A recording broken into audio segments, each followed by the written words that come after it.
Okay, look, here we go. We're going to start. Are you ready? No. No? Perfect. That's exactly how I like to start the show.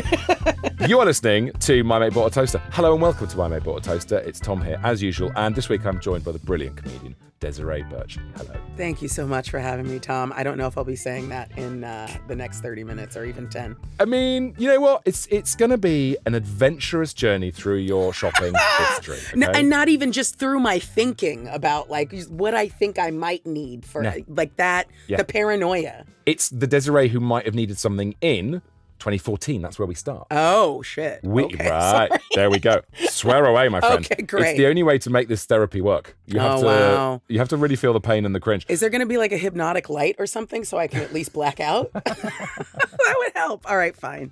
I mean, this is almost subliminal, this. Yeah. Because you've done nothing, in a way, nothing to control this stuff. You just bought this stuff as this is an honest route to you. Wow. In 2014, right? I will be known. That is, I mean, this is a perfect podcast for the age of capitalism. And you shall be known by your consumption. Exactly that. This is what defines you. This is what defines you. And then we will bury you in landfill when it's all over. That's fine. At least something in there should degrade ever. Yeah, well, one day. So look, we start in October 2014. Okay. At this point, how long have you been in the country? A month, not even. Yeah, I moved here in September of 2014. Wow. Yeah. So I think it would have been my ex who was like, okay, join my Amazon Prime account and start ordering things you need. Yes. Okay. Well, obviously you did that because the first thing you bought is the Birdsong thank you notes, some stationery. I was trying to be British, you know. Nobody in America says a thank you note. They're like, thanks, man, and a text, and that's it. But everyone here is like, here's a card for coming to dinner and bringing a card. Like, there's a lot of cards. So surely the more British thing would be sorry notes. Right? I mean, a thank you note is kind of a sorry note. It's like, sorry for needing anything or being alive. So thank you so much for giving me anything. A thank you note is a thank you for dealing with me. Yes. That's what it is. You're right. Yeah. And you're like, you're fine. It was a pleasure to have you. Oh, well, thank you for saying that then. Here's another card. You so belong here perfectly. Your psychology suits us so well. It's great. You've also bought the Impossible Instant Color Film for Polaroid cameras, so Polaroid stuff. Yes. So I do have an old Polaroid, and that must have been... I'm trying to think for a show because, like, I've used the Polaroids in shows before. Like, I'll take a picture of the audience or do a picture together, like when we're doing something. So, it must have been for that. But also, you know, nice to have some memories. I wonder. I still have a Polaroid of my ex that I must have taken back then, which is like sits in my drawer, and it's just great because like I forget about it when I'm refiling stuff, and then I'm like, oh, there he is, looking like confused and like happy. You know, what was that like? I always think there's something about Polaroids, just the little square picture. That's either really, really sinister. Yes. Like it's a murder inquiry. Yes, it is. Or incredibly heartbreakingly romantic. Do you know what I mean? I mean, a little bit of both. A little bit of both. Right? Romantic and sinister, which is kind of their, you know, especially the way the color kind of fades from the center and there's blotchy. Yeah. There's something wonderful about that.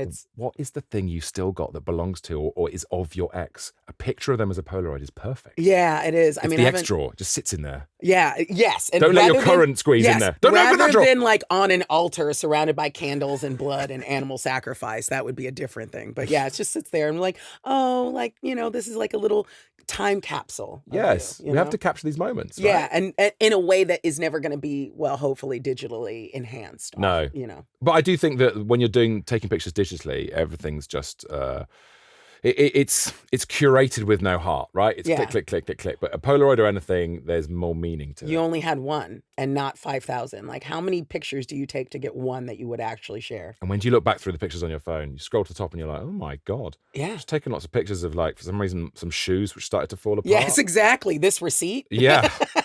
That's not, I mean, no one needs that. Okay, great. So Polaroids, thank you notes, and some Benjamin rubbing alcohol.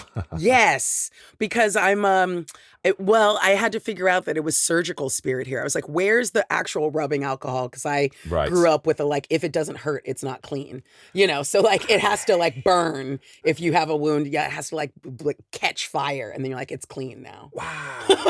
So as you arrive in the country, you're getting, this feels poignant, right? Is it? Polaroid camera to take the pictures, a thank you note to apologise to everyone. Yes. And then some rubbing alcohol in case you hurt yourself. Yes, exactly.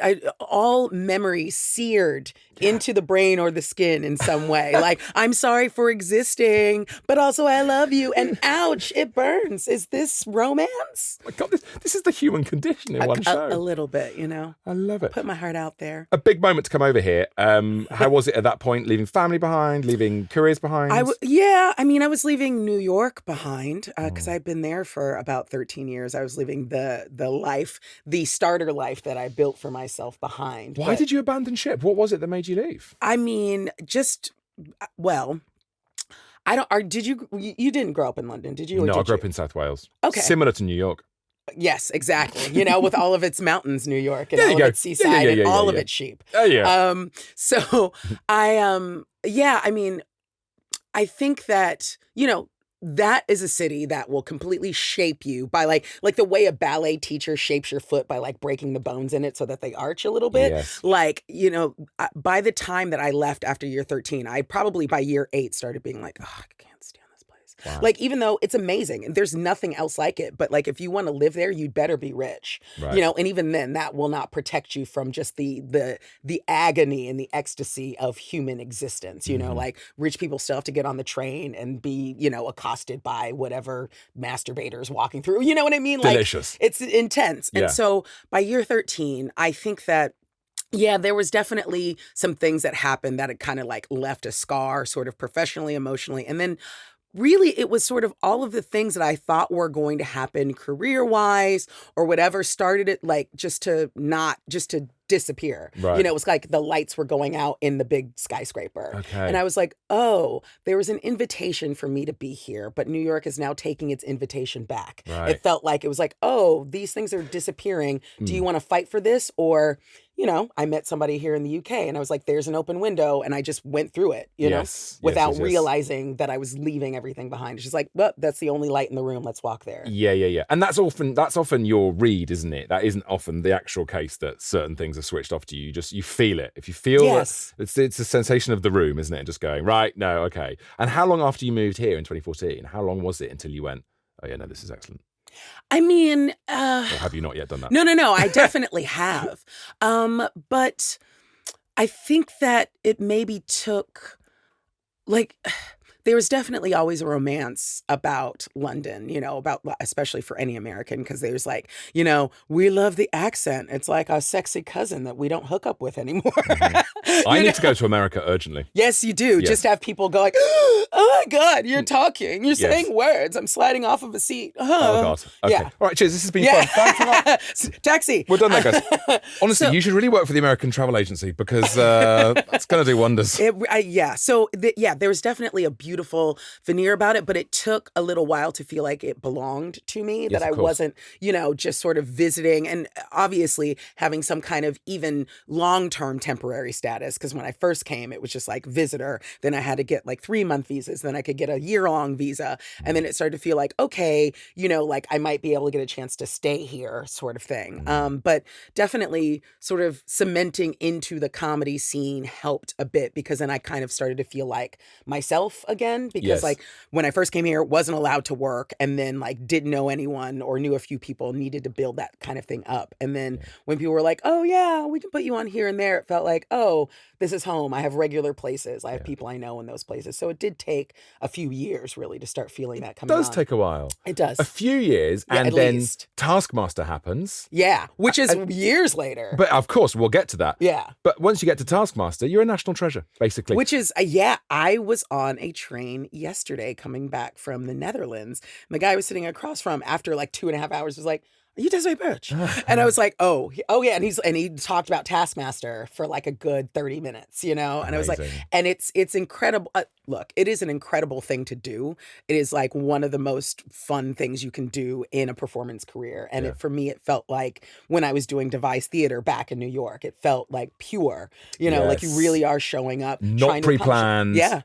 So this is an interesting thing about Taskmaster. You don't get a heads up. You rock up. You have no idea. You're sitting in a room and then they walk you into a room. You have no idea. You sat there in makeup feeling like a princess. But like meanwhile, they're hiding stuff from you all around the house and whatnot. Like I remember the team day, they managed to hide the fact that there were 2 other people there that and I was like, who were in the house. And like one was in the caravan, one was in the other room. Yeah. And they were like, I remember this. They were literally like, oh, wait, we just need to hold out for a few minutes. It started raining outside. I'm looking out of the window here and it's sunny. And they convinced me that it was raining on the other side of the house and that we needed to wait to do something because you're just so out of your element. You have no idea what is going on. So you just question everything. And there you are. And they're like, oh my God, you're here. We're doing stuff. This is fantastic. One of the most fun things you can possibly do. And when you were doing Taskmaster, did you feel the pressure to be funny, or was it just really nice just to react naturally to stuff? Because that's why it's so good, right? You just the latter. Yeah. I was not endeavoring to be funny as much as I was endeavoring to kind of.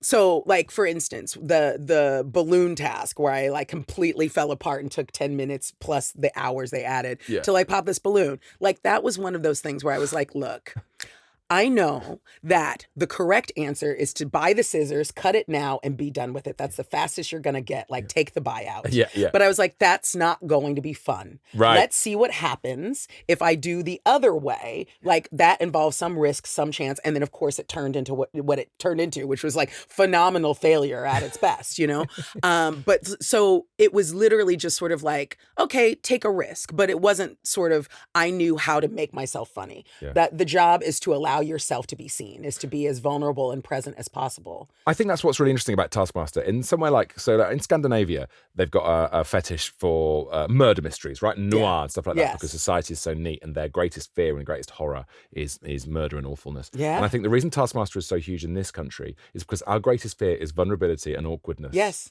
Yeah. And it's that journey into the cringe. The cringe, yeah, and seeing someone flop about in the cringe but still survive is like somehow a religious tale, Yes, yeah. But I think that's in part why comedy is so strong here. That it is just about like, oh, like we're drunk enough to like actually laugh at ourselves, and someone's going to be vulnerable with and for us. So, I think that in a way that's like where you're like, oh, you're perfect to live in the UK. And it was like, yeah, there was definitely a calling of like a lot of pent up tension and holding things together and finding other people that could relate to that, as opposed to people who are like, I'm free. I'm great. Did you see me? I'm blonde now. Everything's fine. And I grew up in LA and I was just like, as a kid, I was like, there's gotta be something else. Like, this is wrong. Come and be damaged and damp over here. Yeah. Like everyone can't, like, obviously none of you are perfect and all of you are pretending to be. And that seems to be fine for everybody. Yeah. I guess it's not going to work.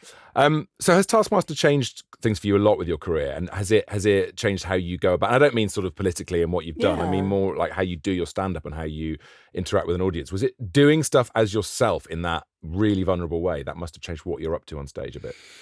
I mean, I kind of have always done things in a vulnerable way. I think that in some ways, like, I was like, yeah, Taskmaster would be an eventual result of doing something like that. Like, I strive to try to be vulnerable, but like also it's stand up. So there's always a play of give and take. And there are times when you can do that more. I think recently I've been trying to get back to that place because there's so much going on in life that like sometimes you're just like, okay, here's the storefront window of like what I'm doing while I'm actually figuring out what I'm going through, because it can be difficult to adequately be present in and process things that you're experiencing and perform them. Yes. And usually if you do it too early, it's too a raw. Pretense. Yeah, it's either too raw, but also... Here's the wound. No. And it's like it's not comedy yet. No, because you actually are in the middle of it and everyone's very tense, worried about you if you're going to be okay. Yeah. Or... Have you done that? Have you done stuff on stage where you think, actually, I'm getting emotional now?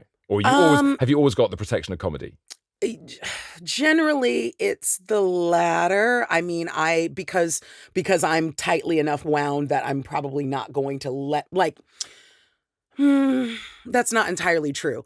My background is in theater and predominantly solo performance, and that's like I was always funny and comedy based, but a lot of it was more storytelling. Yeah. So in a format in which you are like, hey, this doesn't all need to be laugh a minute in order for it to be valid on stage here. Yes. You can allow space for those things to happen, but it feels more like theater than it does like stand up. And the goal, at least for me, is to try to merge those worlds a bit more, just a bit more effectively so that people can have, in a 20-minute set, you probably won't get that so much. In an hour-long set, there's space for... Yeah, in the big show, the solo show thing. There's space for something to be like not funny because you've bought the trust of the audience, and it takes more than you think to get their sort of trust and like, oh, we trust you to pull out of this and not crumble. I think to do that, to take a break from jokes, the trust you have to build up, we're talking 40, 50 laughs plus. Yeah. At 45, least. Like, 46. Yeah, that's like...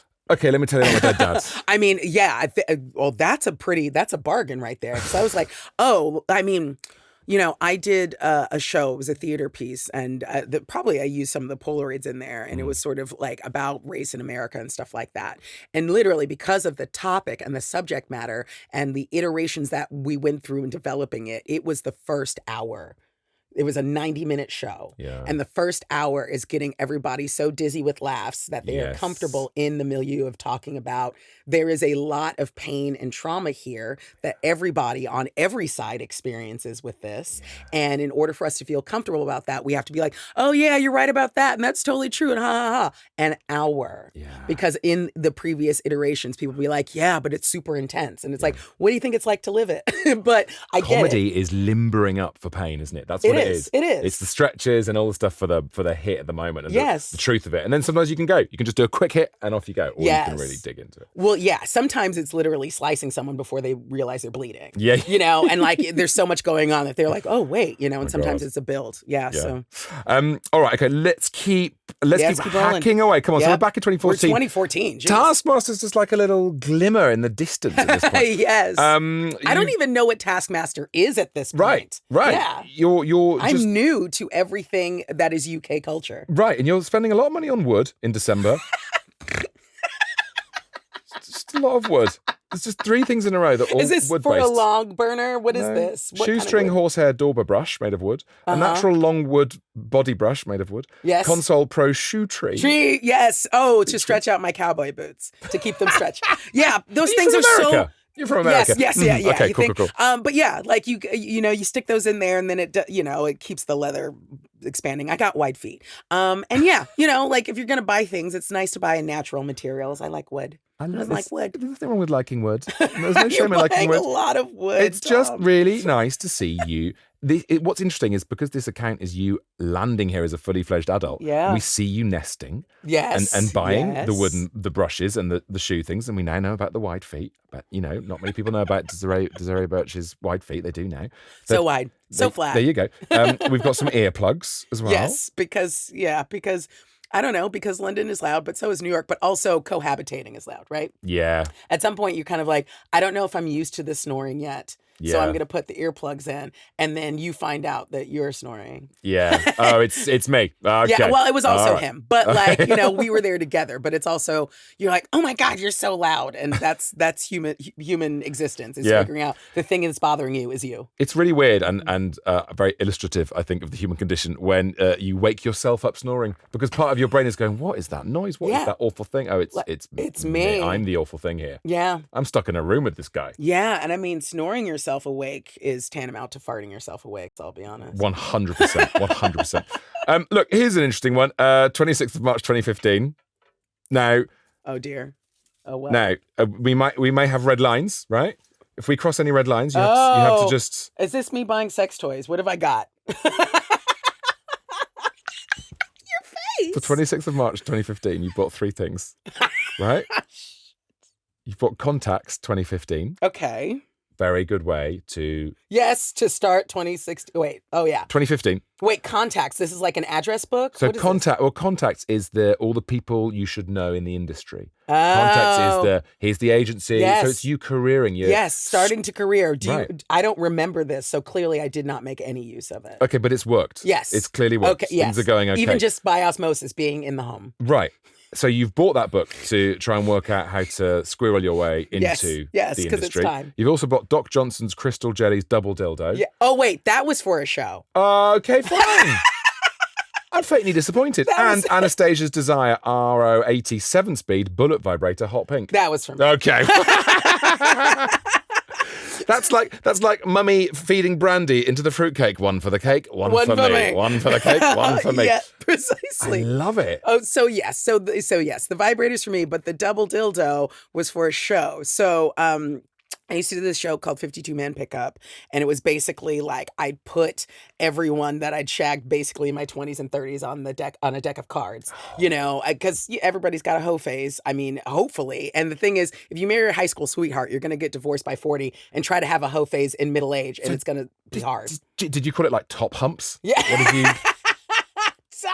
Top humps. This is great. Yeah, but I mean, it was the show was quite interactive, and like I'd play various card games like Spit or Go Fish or War, and I play it with the audience. So I would tell a story, and then eventually, again, you win over the audience by being vulnerable, and they're like, "Oh, I've got a story like that," and then you start swapping, stories about that. Yeah. And so there were various different games, but in the end, I had sort of two women in the audience play War and try to pick out like who was the highest ranked card based on, a general ranking system that I'd made, and whoever won the dildo. And when I'd done the show in the States, I just bought dildos in bulk because I was doing like a run. Like when I took it to the Fringe, it was like bulk dildos. Please tell me that delivery didn't go to your neighbor. That's why you came over here. Yes. That's why you had to leave. Yeah, exactly. Because someone opened my box of dildos and I was like, taxi, take me to JFK. But this one, I think I had like one-off show, maybe at the Museum of Comedy, actually. I think that was that one. And so I was like, okay, well, I need to pick up a dildo for this. So I'll pay full price. I'm not getting them wholesale like I normally do. Yeah, okay. And I was like, oh, normally they were big, long ones. But this one, I was like, oh, the funniest one is a double one. Of course. It's like, makes that wobble sound. It wobbles. And it's just sort of, because it has a different intention. Yeah, yes, it does. There's two things going on here. Yes, at least. Right, exactly. It's multitasking because women multitask. Yes, very well. Apparently, we don't multitask very well. It's just that we try. I just think men multitask so badly. Yeah, maybe. But it's like, I think some study was like, women don't necessarily multitask that well. It's just that they're made to. Yes.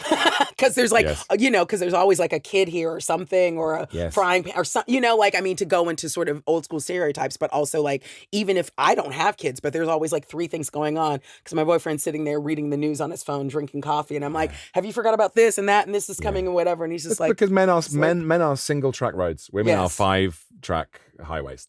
And it sounds horrible gender stereotyping, but it's just like the number of times my wife tells me things and I'm like, I want to help and I'm sorry. Yes. But the phrase I use, which drives her mad, is it just was not on my radar. Yes. But could it be on your notepad? Yeah. Oh no. We've got shared notes. We've got shared notes. Okay. Sometimes. But looking at the notes was not on my radar. That's the problem. Yeah. Well, also I'm a selfish prick. That's the other thing as well, which is crucial. But who isn't? But sometimes, and this is a confession which I'm not sure I've told anyone. I'll be sitting at the table and Beth will sit down next to me and I'll see her get her phone out and I see the notes app come up, and I see and I see things to do, and I'll be like. Before she gets onto it, I just walk away. Yeah, of course. Yes, of course. If you get a tip off, that's like being in the jungle and being like, "Oh, danger's coming. I think we should all start leaping away from here." Yes, she's sitting there furiously typing. Yeah. All right. So from rubber fucky to rubber ducky, the Dazzling Toys rubber ducky baby shower pack of 12 rubber ducks. What would I use the rubber ducks for? Who knows? You've also bought some Babyface washcloths, A6 ruled record cards, Tate & Lyle granulated sugar sachets of sugar. Oh, this is for Tar Baby. That was the show I did about race and capitalism. So, yes, there's a part in that where... and that's what the ducks would have been for. Okay, so this is me performing that show. What month is this again? This is in... Just left it. Hang on 1 second. This is in, hold that thought, coming back to you right now. This is the power scrolling through. Yes, you're already prepping the I'd already next moved one. on, right, exactly. No, it's all good. I mean... hang on, wait. I'm going to get it. Because the last one was in March. So this was in July 2015, right. Yep, this one. Because I'm taking this show to the Fringe. So I've got to buy supplies for it. So yeah. Dancing cane. Yep. A big rubber mallet. Clown makeup, yes. Rubber mallet, yes. Okay. All of these are props for the show. So, so there was definitely a part where, so there's a big rubber mallet because there's like a test your strength against racism where like audience members like sort of confront stereotypes and see how they reckon with them. If they're like, that's true, or like, no, because reasons. And I'm like, okay, good. It's good to challenge yourself when you're presented with a stereotype. But like, there's a whole introductory song where we talk about the diaspora. So we're moving from like, picking rice in Africa to sugarcane in the Caribbean to cotton balls, in America and stuff like that. So it's me doing the song and dance number, but then I'm just throwing out packets of sugar at people's faces and stuff like that. So yes, it did need to be packets because if you throw sugar all over a theater floor, you will never get booked anywhere, like at all. It's like sugar and like glitter. There are hardcore rules. There is no glitter in this venue. So true. It's so true. Joel Dommett once told me a story about letting off a glitter cannon at the end of his gig, and all I could think was, that's very funny, but who the hell cleaned that and up? It never goes away. It is the herpes of theater. Also, you are thinking here, you are finding comedy and therapy and all sorts of things in a difficult topic. You're making people laugh, but you're also thinking the practicalities of my space. Yes, pretty much. There are plates spinning here, Desiree. Yes, there are a lot of things going on. Yes, exactly. It's like, look, there are producers behind this being like, yes, you can have this dump for not very much money. Or no, actually for a lot of money. No, it was a Fringe. So I was actually at Gilded Balloon, so it was all right. It was but I was just like, it's the Fringe. We need to be out of there in 7.5 minutes because there's like a 15-minute crossover or something like that. 37 degrees C. Yes. The humidity is 100%. Yes. And there's no way we're going to have time or ability to sweep up actual sugar. So it's got to be self-contained and literally like sheets were it was probably the most prop heavy thing that I've done, which means that we did not tour to as many places as we probably could have because it wouldn't, there was a whole sheet fort we built inside of the theater at some point where you have to like be able to have wires and other things set up. Jeez. Yeah, which is like super intense, like to make it like a big top tent because there was like a whole circus theme to it. I just do jokes about sex. Yeah, thank you. This is why after that I was like, and we're doing stand-up. Yeah. Because so this is almost pre-stand-up, this bit. This is this is still theater bit. Yeah. Right, So I'd done, the first times that I'd come over were 2009, 2011 to the Fringe. I did the same show, which was sort of a hybrid of theater and stand-up. But like it felt stand-up comedy-ish, but you can't do the stuff in a club where you're talking about, and then I'd bone this dude. No, because we were like, a lot. And then this one was a theater piece. And then by the time I came back in 2016, like 17, that kind of thing, I was doing stand-up. Okay. So I was like, okay, I did that. And, we won awards. It went really well. But also like, that's, you leave working the hardest you ever have in your life and you're down 10 grand at least. Unbelievable. Yeah. So you're streamlining yourself. Yes. At this point. Okay, good. 17th of November 2016, you have bought two things. You've bought the Spirit of America banner, so a banner of American flags, but also a banner of Union Jack flags. Yes. So interesting that... I don't know why we would have needed bunting. Well, this is what's interesting is that the Union Jack is called bunting, but the Spirit of America is called a banner. Yes, because I never heard the word bunting before I came. So we do bunting. Yes, you do banners. We do banners. Isn't that funny? And it's and it's the same thing, but it's like, hey, your thing, we're gonna take it, we're gonna do it slightly differently. Make it our own. Yeah. I'm trying. This is July when? No, November. November. When's your Thanksgiving business? Is that sort of vanish? But why would I have ever put up I'm trying. This had to have been for something like performative. I can't think of. I've never put up like banners because it's weird when they're up. You're buying a lot of flags around this time. Yeah. 16th of November, you've got a Stars and Stripes flag. You've got a durable London, England, British Union Jack as well. Yeah, this has got to be for a show, and I wish I could figure out like which thing it was. November, am I touring that show by then? I can't recall, but like they never went up in the home or the back garden or whatever, because it was funny because when I was like looking at houses, like a year and a half ago or whatever, like we went to one street where like they still had bunting up from like, and I was like, It's a bit late. It's been up for a while. Why have they left that there that long? Yeah. What does this mean? Yeah. I think you're subscribing to vibrators. You've bought another one on April the 25th. Is it a better one at least? It's a Roxoff RO80. It's a 7 speed again. Okay. Yeah. Wait, is it a bullet? It's a bullet. Honestly. Why do I want these bullets? Like, I barely use those. Now I'm very much like, plug it into the mains. Is it because it's a bullet and you're American? Yes. I'm like, I need to collect them all. Yeah, that's so maybe I thought it was going to spice up sex at this point in the relationship. Okay. That's where you're starting to go like, how do we make this, go better, more enticing, whatever. Yeah, I mean, I have always been a fan of toys. I am a child at heart. Yeah. Always just feels like it's sort of got the same size and thing of a TV remote. Do you know what I mean? There's a sort of element of I'm going to press this and this is going to fix everything. I mean, it fixes a lot. No, I'm not saying it doesn't. I'm just saying, once again, humans using our opposable thumbs. Who needs emotional, spiritual connection? Just these thumbs. I mean, that you get them so far with a thumb. I mean, Could that become the vibrator code? You just look at your other half and go... Yes, but you can't push it like 5 times because then you're gonna like unlock a remote or something. Like, oh my goodness, that's amazing. I'll keep an eye on those. I'll let you know how we're going because Okay. hopefully Roxoff will be watching and you can get some sort of deal. Yeah, seriously. But I'm also kind of like, what happened to the original one? I don't need to. Everyone listening in Britain, I don't need 2 bullets. Okay, one at a time is sufficient. Where you're like, I lost the other one, don't know where. So I can only imagine that the first one failed. Okay, all right. It was time for an upgrade. Yeah, left you. Just was like failed. It had heart failure. Was like just went. Horror. Oh, yes. Oh, God. If vibrators could speak. Yes. Which some of them probably can. Yeah, just sitting around like, the VA, kind of like smoking in a jacket, being like, oh, yeah, back when I was in Birch, back in, 14. Woo, those were times. She was unemployed for 2 months. What do you think happened? I didn't see the sun for... I don't like talking about it. Okay, good. All right. So let's crash on into 2017 now. Desiree Burch, what else have we got here? We've got the ultrasonic cool mist humidifier and aroma diffuser.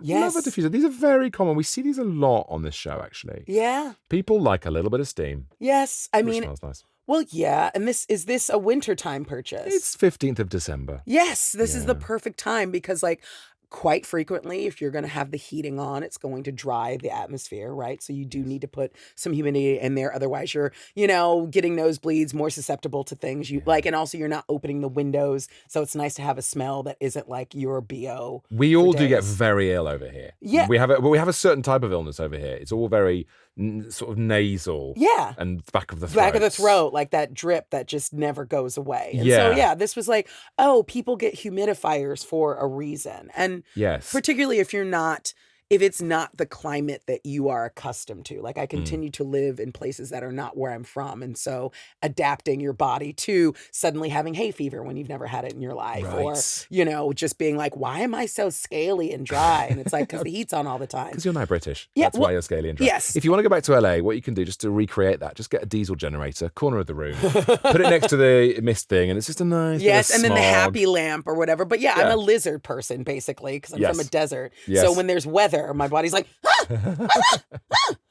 so I have to get accoutrement. Okay, good. All right, lizard person. What else have we got here? Don't David Icke The be first on. lizard person who has admitted it. Yeah. I know all the other famous They've ones. broken cover. You and George Soros. Yes, there's going to be Finally. a car to come and wrap me, like just scoop me up and take me for deprogramming. They'll have searches on. They'll find us as soon as they hear that. You buy this a lot. New York Black Shadow Stripe Stretch Knit Mesh Arm Warmers. Yes, I bought a few of those. Oh my God, I love the arm warmers. They're so, because it's a good, okay. So Getting emotional about the arm. No, it's just like body climate control, personal climate control is difficult, particularly here. It is a very humid place. So like, you're wearing a jacket outside, you go into the tube, suddenly you're on fire. I'm a sweaty person. So there's a lot of like back and forth and back and forth. One of the things to maintain body heat is to cover the wrists because it's a place where you can like pick up. So like I buy a lot of arm warmers because up to here is too hot. wet, like the pits and whatever, but this will warm just enough and block the wind. Easy to police. Yes. You can go up a little bit for a little bit of fun times. And then go down if you're like, it's a bit too much. Leg out the duvet vibes. Yes. Just up. Yeah, Yes. That's your thermostat right there. Pretty much. It's a good way of thinking about it. How to control body heat. Yes, because a full jumper under a jacket is like a lot as soon as you walk in. But that's like a little, like just crack a little window. Yeah. So I think I'd go fungal from about September to May. Just keep it all in, just inside of a bin bag. That Missy Elliott outfit from the video, just keep it locked in, there, and then like just scrape it off at the end, put it in the garden. There's a little tap, and once a year, and you just see all my and a sluice, like a bodily brown sluice comes out, and you're like, whoo, just let that out over gutter. That's how we make ale. It's cleaner than the water. There you go. 10th of October 2017, unisex humorous one-eyed cat ride horse printed hip-hop humor fun t-shirt. The t-shirt. It's a hip-hop cat humor fun. Yeah. Hip-hop cat humor fun. That does sound like an Edinburgh show. It's great. It's a cat with some sort of knife on it. Yeah. Oh my God. I love these. Yeah. Do you have a lot of these? A collection of these? No, but I love giving them out as gifts, the ironic whatever. But like, just, there's something about that the nostalgia of the sort of mystical animal shirt. I always called them like the lesbian animal shirt, because it would be like a wolf or a cat looking off like they were in a glamour shot or like an ABBA album cover kind of thing. And this one is like a cat on a unicorn or something. Subverting it a bit. Yeah. Being like, I know what I'm doing, and it must annoy the purists, because they'll be like, well, that would never happen. Yeah. Yeah, but I know, I've seen the original range, and that would never happen. This is some newfangled Lisa Frank situation. What is that? Okay, no, I'm sorry, OG. So I can't. I'm trying to figure out who I bought, because I don't own it, unfortunately. Okay. So I must have bought it for either my ex, who is the person who got me into cats. Okay. Because you said that in a slightly angry way. No, I mean, they started your unhealthy relationship. Yeah, he was with just cats. he was like, the first one's free. Yep. Yeah, now that's you're what hooked they do. on cats. Yeah. It's a gateway animal. It is, and now I absolutely love them. But at the time, I was like, I don't know, I'm allergic, and he was like, no, you're not. Here's a cat, and you just are allergic to that cat until you're no longer allergic to it, and then you're around another cat, and you have to get used to that cat. And but do you now have a cat? Yes, I do.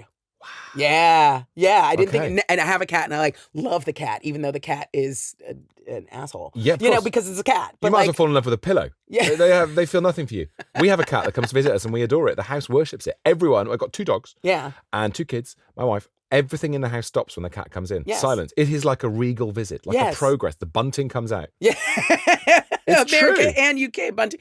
Oh, well, also because like the cat is the hottest girl at your high school. Like where it's like, oh my God, did it just rub its leg? Oh my God, it likes me. Does it like me right now? 100%. What did I do? Let's do it. Yeah. I'm sorry to say this. Cats are for people who want to feel low status. Yes. And dogs are for people who want to feel high status. Yes, exactly. Do you like being the dominant or the submissive in your relationship? Yes. And yes, for those of us who are subs, like a cat's just like, hi, I own you for when I feel like it, but I also have plenty of others. You mean nothing to me.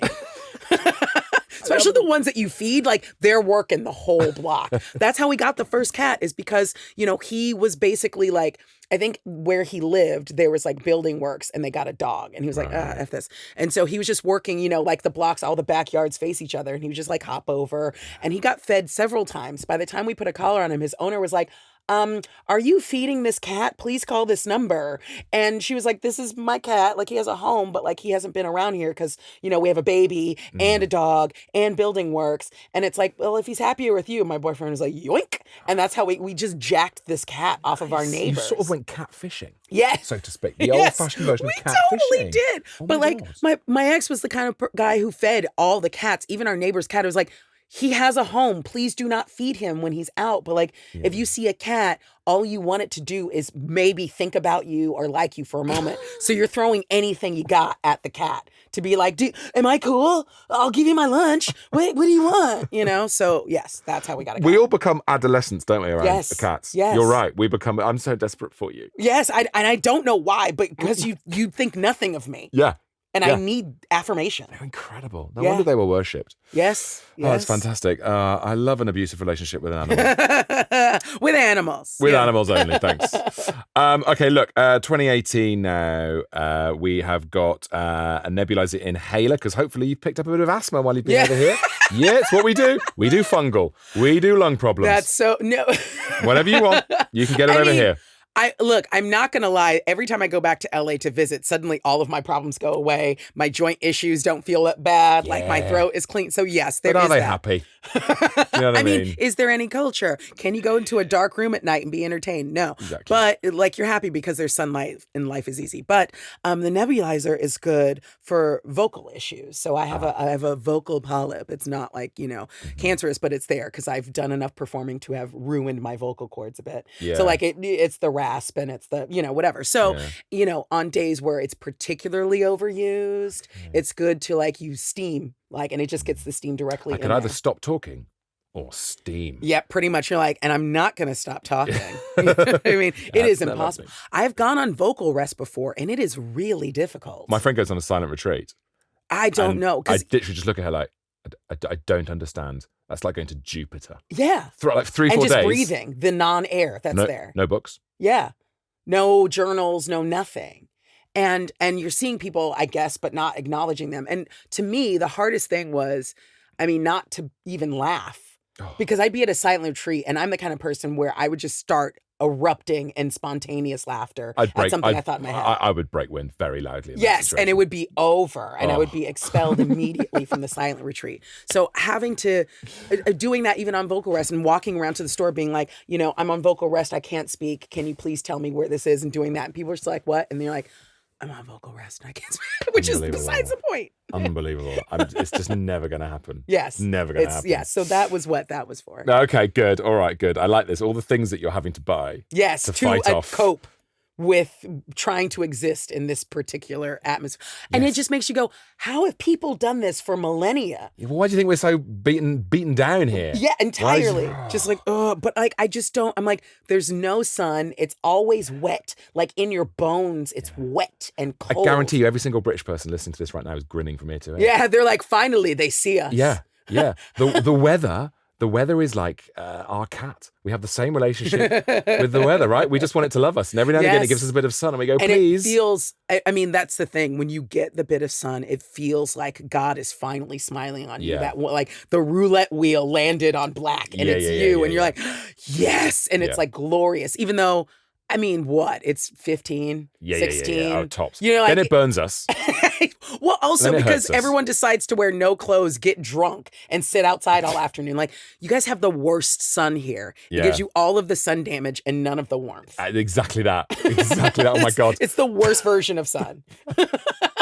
It does sound like the worst marriage ever. Yeah. All of the damage, none of the warmth. Welcome to the UK. This is great. This has been an exploration of you, but also our country. I love that. All right, 2019 now. We have got a lectern stand on the 8th of November. Yes, because this is now, I've broken up with the ex. I'm living, I had a roommate there for a while and then I was living on my own. So I was like, I need to get the stand. It's like a standing desk, quote unquote, but I'm getting that to like record stuff. So like when I'm at home recording, it's like you can have the laptop here, put the external mic here, have the mic, like and the camera and the little setup and whatnot. I think I see you having that. So did you split up in 2019 because there's like the TV and the it's starting over. You're renesting again. You've only been here 5 years and here you go again. Yes, a exactly. difficult time? It must have been. Yes, but also the end of the relationship was a difficult time, not because of anything dramatic. We were just growing apart. Yeah. And you're trying to like reckon with like, is this fixable or not? Yeah. And, and also how do we get out? Like, especially,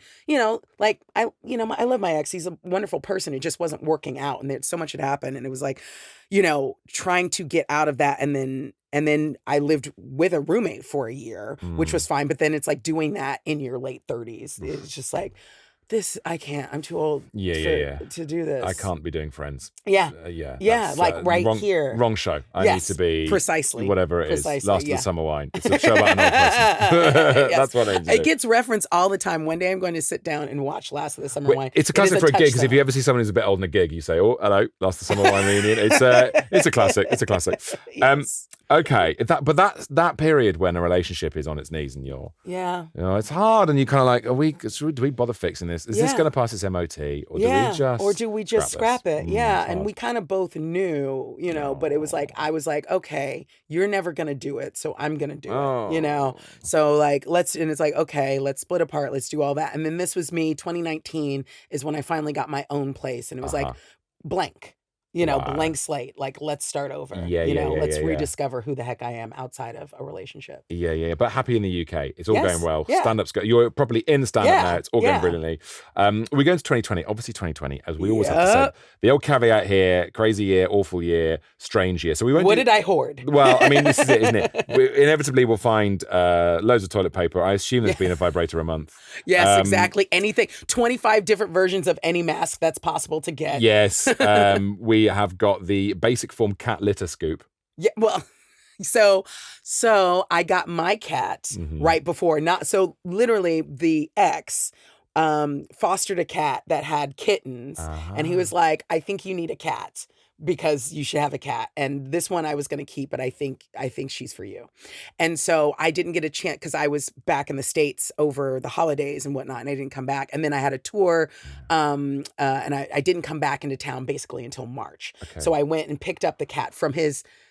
So we split up at like 2018. 2019, I lived with a roommate, and he had been seeing somebody else, but then they had already broken up by 2020. Okay. So I had to go to his after me ex-girlfriend's house to pick up the cat.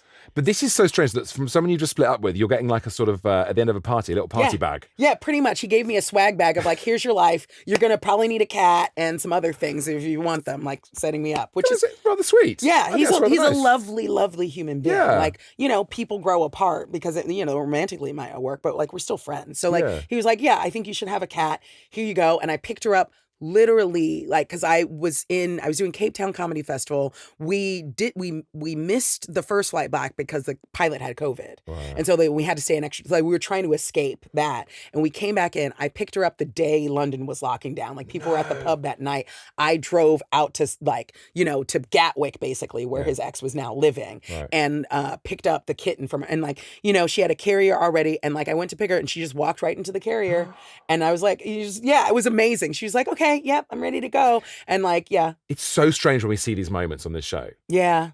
Especially with lockdown, that night before lockdown. I think a lot of people, that's becoming a memory for a lot of people now. Yes. When they go, I remember where I was when that moment happened. And this is a fascinating moment. I was for you. driving. Where were you when lockdown started? I was getting a kitten from an ex's ex. Yes. When you put it that way. And I was going back to spend lockdown with my new soulmate. Pretty much. Yeah. So like when my boyfriend gets pissed off at her, I was like, she was here before you. Yeah. Like that's my little kid. Like that's my little sister. And she'll be here after you. Yeah. I mean a bit. that's the implication. That's she was here before you. ... Like get your shit together, right? So yeah, I mean, and she was all kitten, all full of energy. I didn't know what I was doing. She was climbing up everything. But it was perfect because otherwise I would have been abjectly alone.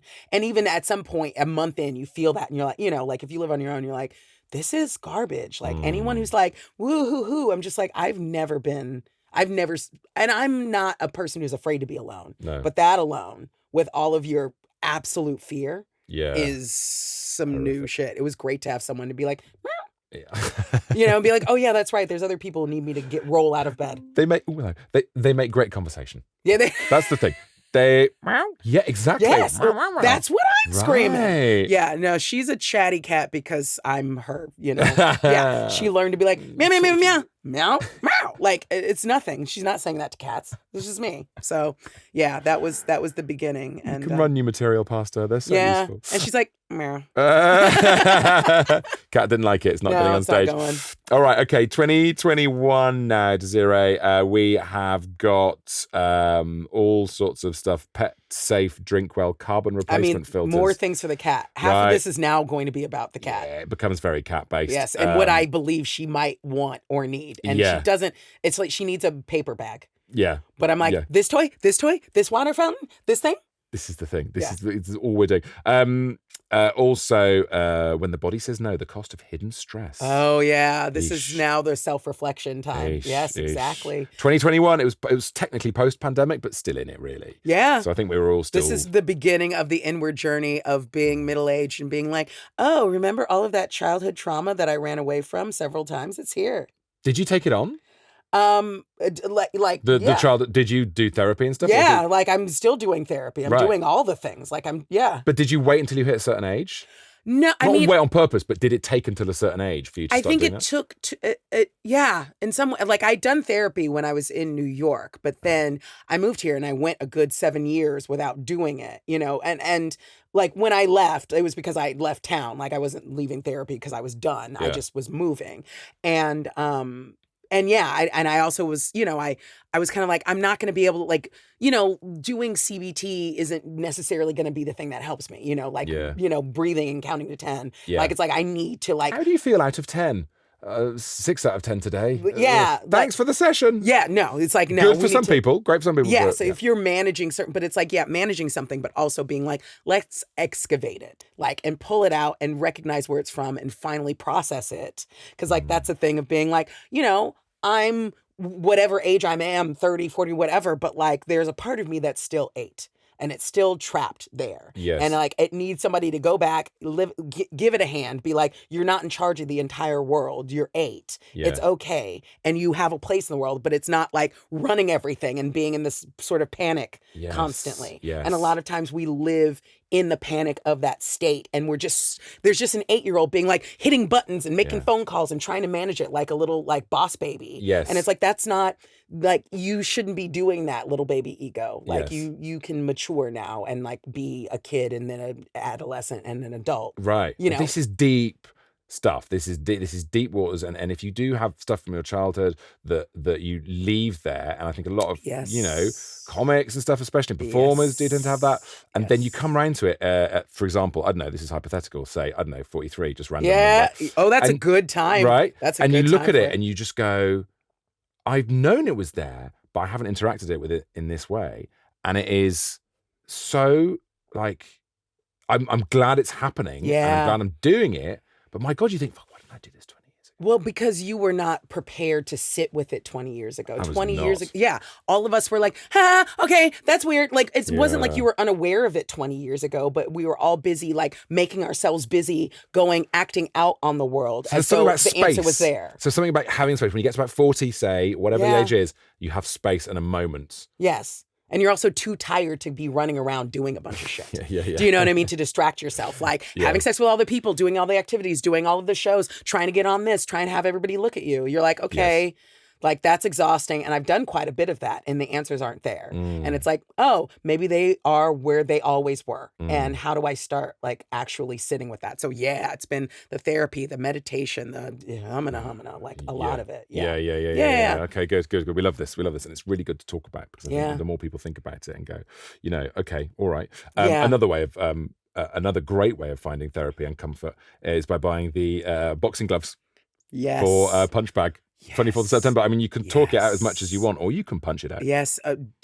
Man, I highly recommend punching it out. It's great. I mean, you never feel better than after you have completely rinsed yourself. Right. And I'm actually pretty good at punching it out. The footwork is difficult because, I'm a big gal, but the punch work is strong. Yeah. So the trainer's literally you're actually pretty good at that. I'm like, yeah, I think I have ancestors that are inside of me full of rage. And in addition to my own comedian pent up rage, that you can put it out on stage, but also sometimes it's just better to put it out of your fist. Don't get me wrong, I'm not getting into a ring with anybody. Look at this face. Oh my God, it's adorable. Do not hit me ruin in the that face. thing. No. That's your price fund. Yes. I mean, that is everything. Yes. That's your pension right there. Yes, I'm literally if I ever boxed in a ring, I'd be just below the neck. You can punch me in the tit all day long. Please do not touch this. I need the brain. I need the face. I need everything up as here. Exercise and as a way of taking out anger. Yeah. Interesting thing about the ancestor stuff, right? The whole that's thing another about, thing too. Like that isn't just a made up thing people talk about. It is real. Because I read about this and it's fascinating the way that DNA holds on to trauma. Yes. Yes. So I mean, of course. You will be it feeling adapts. the trauma of generations. And clearly, I mean, look, all of us are made up of the people who survived. Those people, some of them were cowards and some of them were murderers. Rapists, abusers, whatever. Some of them were the bad guys and some of them were the sad guys. And then a couple of them were the good guys. But we all know the good guys usually die, right? So like we survived, which means we are made up of all of the people who were survivors in one way or another. There's a lot of stories there. And like, if you do the work and you meditate and whatever, you understand that it's really not about the story. But in order to be honest with that, you have to process the story. Like I remember early on in taking on a meditation practice of being like, it was guided and a woman was like, and look behind you with your ancestors joining you. And in my head, I looked behind me and I saw them. Wow. And I was like, whoa, what is that? And it's like, who was that? Tell me what you saw. I think I saw the ancestors I wanted to see, who were the women. Okay. So they were like various different, like sort of like ages, generations of women, black, brown, tan, whatever else, like sort of there being like, we're here too. And I was like, oh shit. Like, okay, and so sometimes in your life, you are living your life for you, but also for all the people who still need to work their things out. You're the only one who's alive.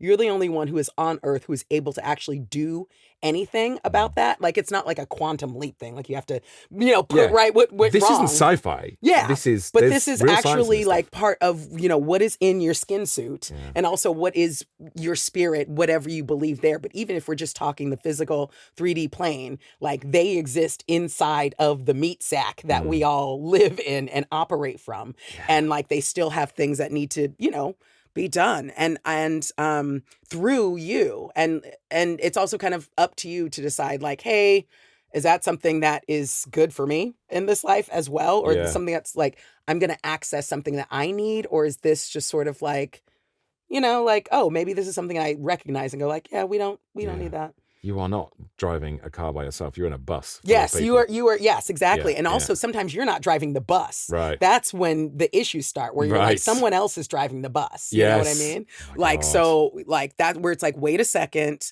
I'm the bus driver. You are going on a field trip. We can stop for everyone to pee and get snacks if that's what you need, but we're going on my trip, not on, and take that's control. even, This is a much more spiritual version of the take back control thing. Bus. Yeah. But I mean, typically, like the control is like your ego, right? Yeah. And it's like, wait a second, there's something that isn't your ego, that's you. Yeah. And like the ego doesn't need to drive everything, because if the ego drives, it's like we're getting retribution and payback, and we're all like, the ego's petty. very drunk. And and we just need all of the things, which is why you have super billionaires. Yeah. Who are still so afraid. Yes, of course. Because no one needs that much. You only need that much if you are afraid. Yeah. Yeah. And that's and I get being afraid. It is very difficult, but you have to face it. Another way of avoiding fear is just buying loads of stuff on Amazon. Yes, it is. Yeah. Who are you talking to? One of my favorite ways of doing it. Too many things on Amazon. I'm feeling a bit scared. I'm going to buy a new watch strap. Yeah. Hey! It's all going to be fine. Yes, pretty right? much. I'm going to buy a nebulizer that I then don't use for 4 years, and then remember I bought and be like, oh, this is actually useful. I have it in my bag. Right. But there's a reason we're buying the stuff. We're buying the stuff to help us, not because of our asthma, but to help us with something else that's going on as well. The distraction, it's endlessly fascinating. So yes, hoarding is another aspect of being afraid and wanting to have all of your equipment with you. It's inevitable. You may have left America, but there's still an American there. 27th of October, 2022. The die-cast metal 8-ring shot cowboy gun, and also you bought some holsters as well. What's this for? Oh, this is for... Here we go. This is October, right? Yeah. Yeah. So this is for my Halloween costume. Excellent. So I was doing a Dirty Harry costume, but I went as Dirty Pussy. So I made a mask that looked like a vulva. Trick or eat. Yep. Nice.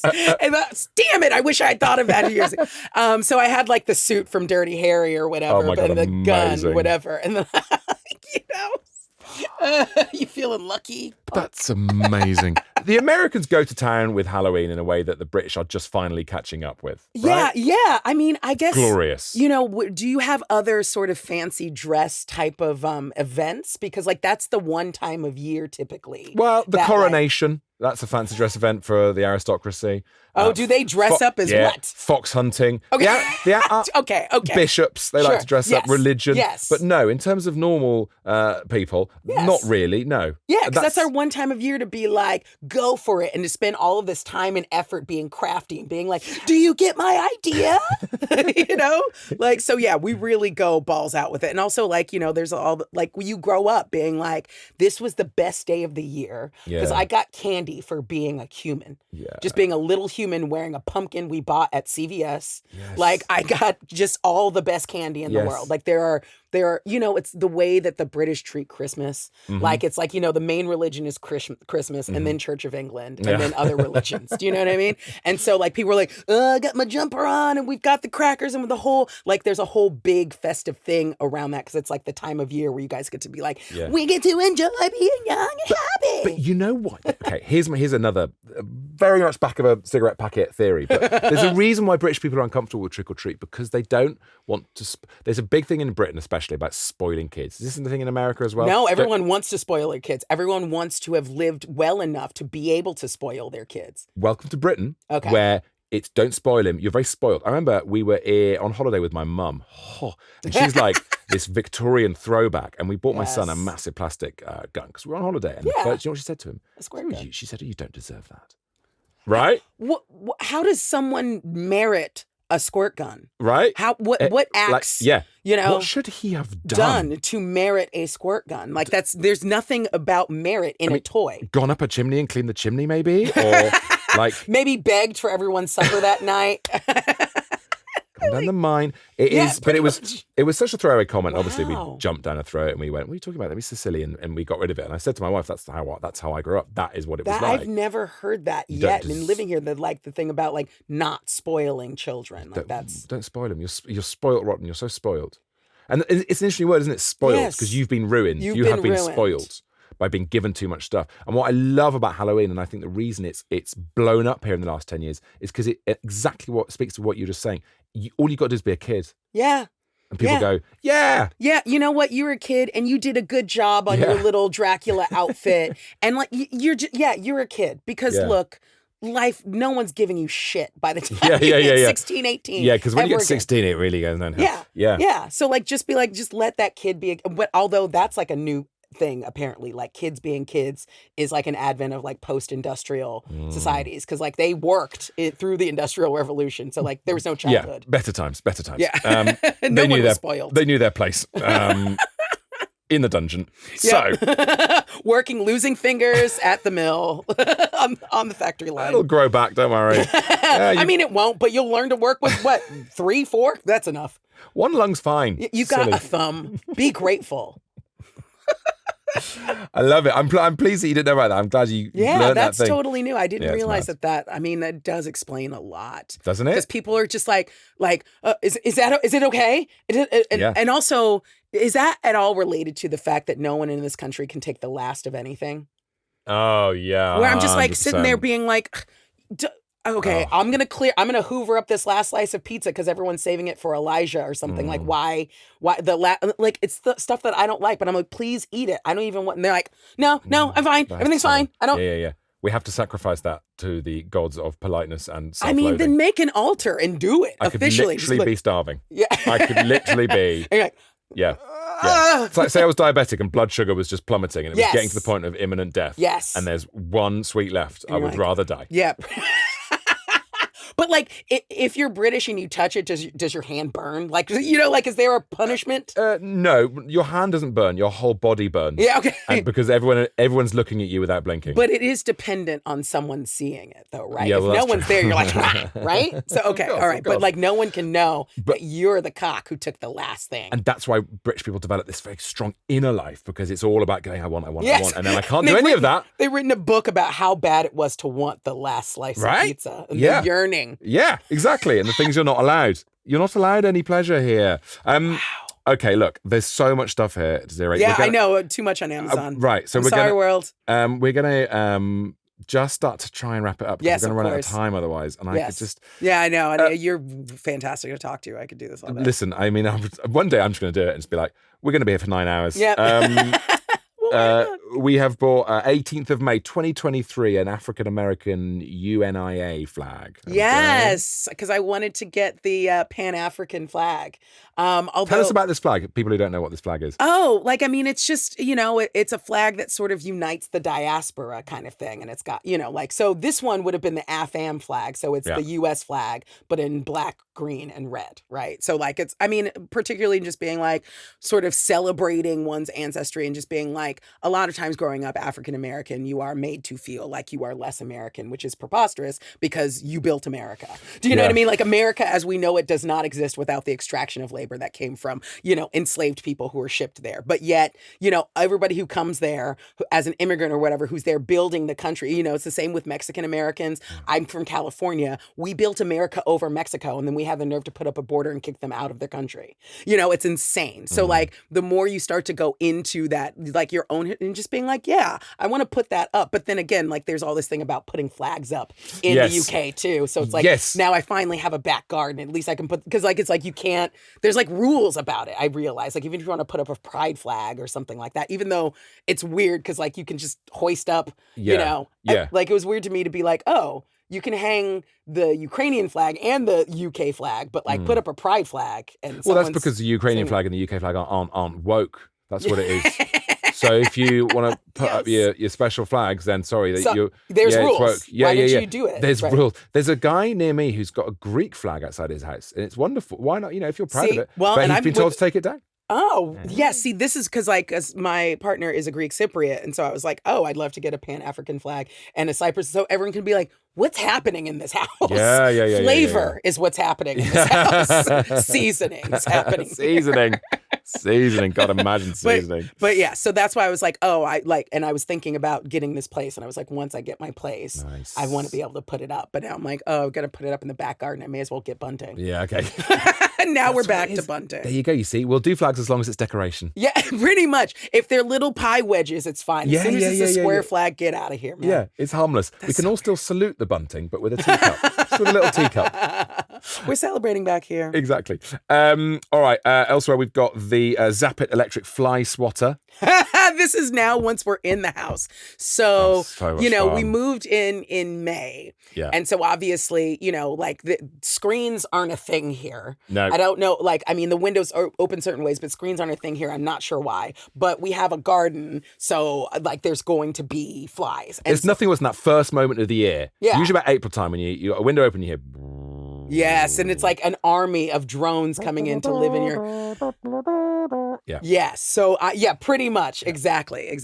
One of them sitting on a a cowboy hat, sitting on a missile coming into your house to bomb it with, fly puke. Yes. So, and, I'm annoyed by them, but my boyfriend's incensed. And maybe that's because he grew up in Cyprus too, where there's always flies around and whatever. Yeah. So I remember the electrified ones from visiting a friend in Wisconsin, which is the Midwest. And so it's very lakey, very flies. Yes. All of the nature, humid, hot, whatever. Yeah. And, she had one of those tennis rackets and it just zaps them. And I was rather than him chasing around a fly, I think he'll appreciate the sadism involved in electrocuting them. They pop. Yeah. Smoke comes off them. Yes.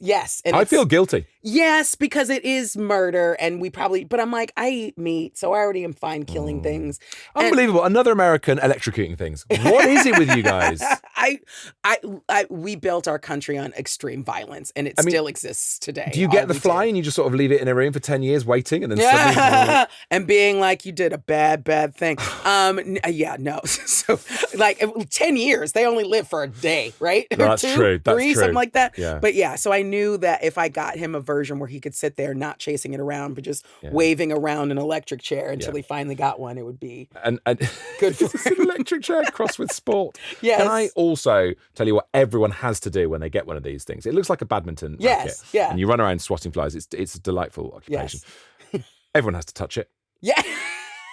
Don't you? Of course. The first thing you do. Yeah. But ow! Yes, it is electric. Yeah. You will electrocute yourself, but there is something I guess you can't do that here because the mains will kill you because they're twice the voltage we have in America. Is that right? Yeah. So we have 110 and you have 240 or something like that. Okay. 110, 120 we have. So like if you stick a knife or a fork in an electric socket in America, you're going to go, but you're not going to die. Oh, right. Here you're going to die. You'll die. Yeah, exactly. But there, like we did it as kids because we grew up in the 80s and no one was home. So we were just at home, kind of like trying not to get kidnapped, running around, halfway murdering each other, sticking metal into electric sockets, being like, ugh, so what you're saying is low voltage is great parenting. Yeah. It's the nanny state. It just really keeping you is safe. the nanny state. I know that. Yeah, so it is like that. Where I mean, that one would just shake you, but that one's gonna spark. It's gonna snap. It's gonna hurt. Yeah. But bad. like also, we like a bit of pain. We do. Like, don't try to front. We do. We like pain, you know?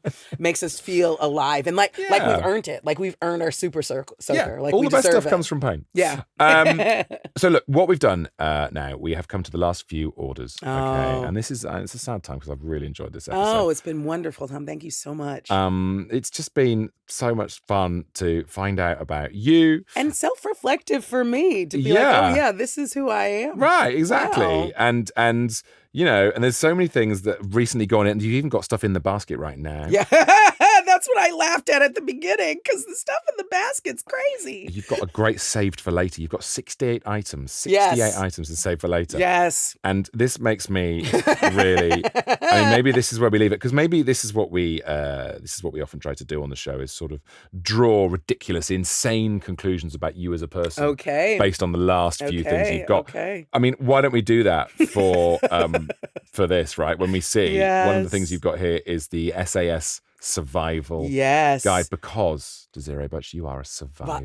Yes. Right? Yes. Well, I've recently reread some Octavia Butler, which is all very post-apocalyptic. And I was like, oh, I should probably have a go bag. I don't. And we probably need one. So I'm looking at all of the you the really ones are that they water sell. purification tablets. Yes. Is this you getting ready for the apocalypse? Kind of. Oh, I mean, I've goodness never been a sake. prepper before, but also enough things are happening now that are just like people are getting sick from regular drinking water. And I'm like, do I need to like have a, and also clearly we're in the middle of like at least like 3-4 wars. And like those are the ones we know about like that are happening. So I'm like, I probably should have if we need to head for the hills, at least some bandages. Okay. And all like right. a Swiss Army knife or something. It's a bit depressing. Yeah, I to know. end on Sorry. you This is why I was like, getting oh, I ready for look the like end of a the world. crazy person. But I was like, I should probably know how to like hunt an animal if I need to catch a wild turkey and eat it or something. Eat the cat.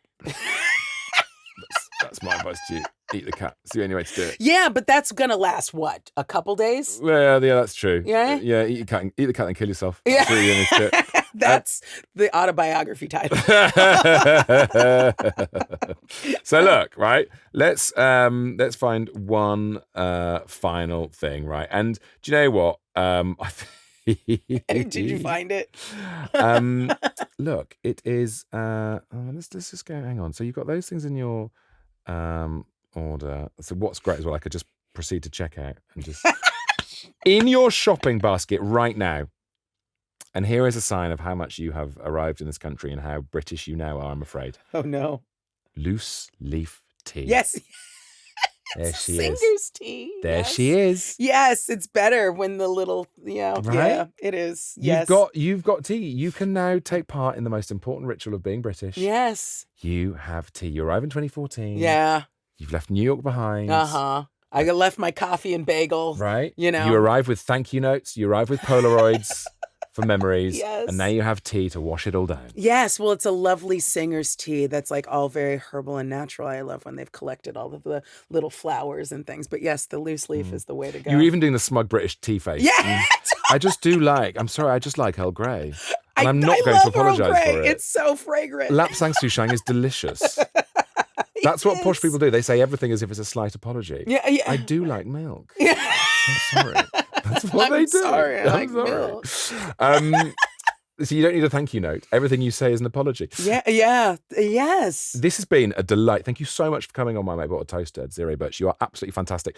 Tell us a bit about where we can find you on the Twitters and the Instagrams or whatever. Sure. Follow me on Instagram. I'm at Desiree, Destherey. I mean, it's the same on Twitter, but I haven't been on there, I think, since it's become X because I don't know. So just find me on Twitter is probably the best place. And if someone can teach me how to use TikTok, I'll figure it out. But it's, I was like, it's too hard. And I like don't want to learn a new thing because I'm middle-aged. But then America tried to ban it. And I'm like, damn it, now I have to get it. Now I like it. Yeah, exactly. Yes. Now, like, I need to go out of my way to be Still trying to involved. break the rules. Unbelievable. Kind of, Amazing. All right, you'll be sipping your tea on TikTok. Yes. Thank you so much for coming on the show. Thank you for having me. It's been an absolute learning journey. Thank you. I love that. That's great. That's the idea. Who needs therapy? No, this was really, really effective. It's my mate.